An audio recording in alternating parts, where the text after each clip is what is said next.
Problem 1. A particle moves along a line so that its position at any time t is greater than or equal to 0 is given by s of t, I believe that should be equals, 2 plus 7t minus t squared. When is the particle at rest? If the particle is at rest, that means it's not moving, which means the velocity would equal 0. So I pretty much just need to find the velocity and set it equal to 0. Well, we know that the velocity is equal to the derivative of the position. So the derivative of 2 would be 0, the derivative of 7t is 7, and the derivative of t squared is 2t. So we basically just need to take 7 minus 2t and set it equal to 0. I'm going to subtract 7 from both sides, so I'll get negative 2t equals negative 7. And then if I divide both sides by negative 2, I will get 7 halves. So my answer is C. Question 2. Which of the following is dy dx if y equals tangent of 4x? Okay, do notice that if I was going to plug this into my calculator, I'd put the 4x in parentheses.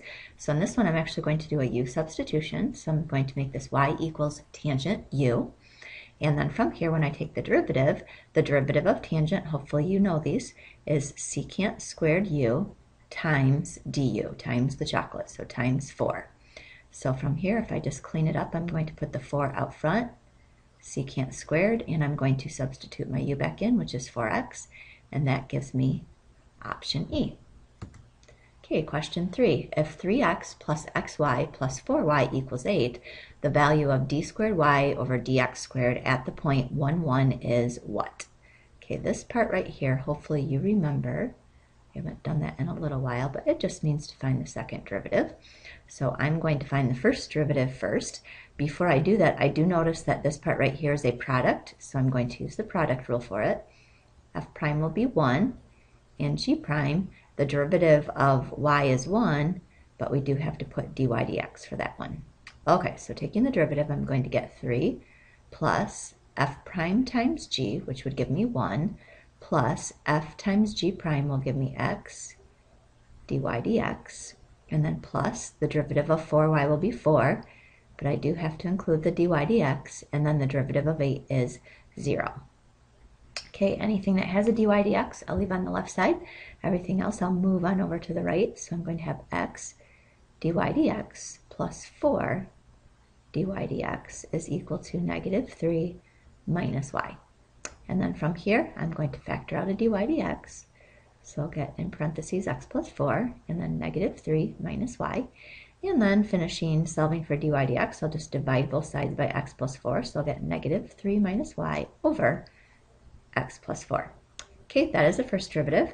To find the second derivative, I notice that I have a quotient, so I'm going to have to use the quotient rule. So f prime, the derivative of negative 3 is 0. The derivative of negative y is negative 1. And then we do have to include the dy dx, of course. And then g prime, the derivative of x plus 4 is just 1. So if I'm finding that second derivative now, if I'm using the quotient rule, f prime g, so we're going to get negative 1 times x plus 4, minus f times g prime, so negative 3 minus y times 1, all over, and I forgot something. Where did I forget it? When I did f prime g, I forgot the dy dx. Sorry about that. So I'm going to rewrite that. Okay, I should have put negative 1 dy dx times g minus f, negative 3 minus y times g prime, all over g squared. And g squared would be x plus 4 squared. Okay, I noticed that there's probably a lot that I could do with this problem, but since I do just have to plug in 1, 1, I'm not going to try to simplify it because I'm afraid I'm going to make some math error in between. So I'm going to go ahead and plug in what I know. I know that my x is 1, I know that this y is 1, and I know that this x is 1. What I don't know is what dy dx is, but if I look up here, I do know that this is what dy dx is, and I do know that it's at the point 1, 1. So I can simply just put in 1 and 1, and when I do that, I'll get negative 4 over 5. So for my dy dx, I can have negative 4/5. So simplifying that, I'm going to have negative 1 times negative 4/5 times 1 plus 4 would be 5, and then minus negative 3 minus 1 would be negative 4, and it's going to be all over 1 plus 4 is 5 squared is 25. Okay, now simplifying this, negative 1 times negative 4/5 times 5 will give me a positive 4, and then minus negative 4 will give me a plus 4, and it's still all over 25, and then 4 plus 4 is 8 over 25, and that would be my answer, and fortunately that was one of my choices, which was choice B. Right.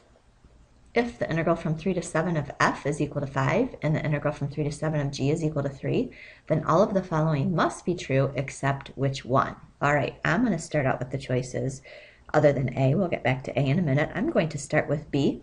If there's a plus sign in my problem, remember I'm allowed to separate it, so I'm just going to come down here. So I'm going to make this 3 to 7 of f of x plus the integral of 3 to 7 of g of x, and then I'm just going to plug in what I know. They told me that the integral of f was 5, and they told me the integral of g was 3, so if I add those together I get 8, and notice they did tell me that the answer was 8, so B does work. All right, for part C, if I have a constant, I know I'm allowed to move it out front, so if I rewrote this one, this would be 2 times the integral from 3 to 7 of f of x, and they did tell me what the integral was, so it's going to be 2 times the integral they told me was 5. 2 times 5 is 10, which is exactly what they told me it equaled. So that one also works. Okay, if I look at D, again, if I have a minus sign, I'm allowed to separate it. So I'm going to go 3 to 7 of f of x minus 3 to 7 of g of x. And now they told me that the integral of f was 5, and then minus, they told me the integral of g was 3. 5 minus 3 is 2. And they did tell me I should get an answer of 2. So D also works. And then if I'm looking at E, again, we've got a minus sign, so I'm going to go ahead and separate it. So 7 to 3 of G minus 7 to 3 of F. And I know that I'm not allowed to go from a bigger number to a smaller number, so I know it's the opposite of if I turn it around. So it's going to be the opposite of if I go from 3 to 7. And then same thing here. And since it's the opposite and there's already a negative outside, it's going to be a plus. So we'll go 3 to 7 of f of x. And then from there, this is going to be negative. The integral of g of x was 3. And then plus the integral of f was 5. Negative 3 plus 5 does equal 2. And they did tell me I should get an answer of 2. So all of those did work. The one that doesn't work is A. And the reason is if there's a multiplication sign, we're not allowed to separate it. So A is my choice because that's the one that is not true. Okay, 5. Which of the following gives the slope of the tangent line to the graph of y equals 2 to the 1 minus that x at x equals 2? Okay, slope of the tangent line. I know that they're just asking me for y prime. They're just asking me for the derivative. I do notice that this is of the form a to the u, so I do need to know my formula for this one, so I'd be totally out of luck on this one, and I would not get a point if I didn't know my formula, so fortunately I do. So I know the derivative of a to the u is a to the u times du times the natural log of a. So I am all set. So if I take the derivative, it's just going to be 2 to the 1 minus x times the derivative of 1 minus x is negative 1 times the natural log of the base, which is 2. And then from here, I could clean this up if I wanted to, but I'm not going to right now. I know that x is equal to 2, so now I can just plug in 2. So I'll get 2 to the 1 minus 2 times negative 1 times the natural log of 2. And that will give me 2 to the negative 1 times negative 1 times natural log of 2. And since this is a negative power, I know that I can put it on the bottom. So I will be left with a negative ln2 on the top, and I'll have 2 on the bottom, and you'll notice that matches choice E.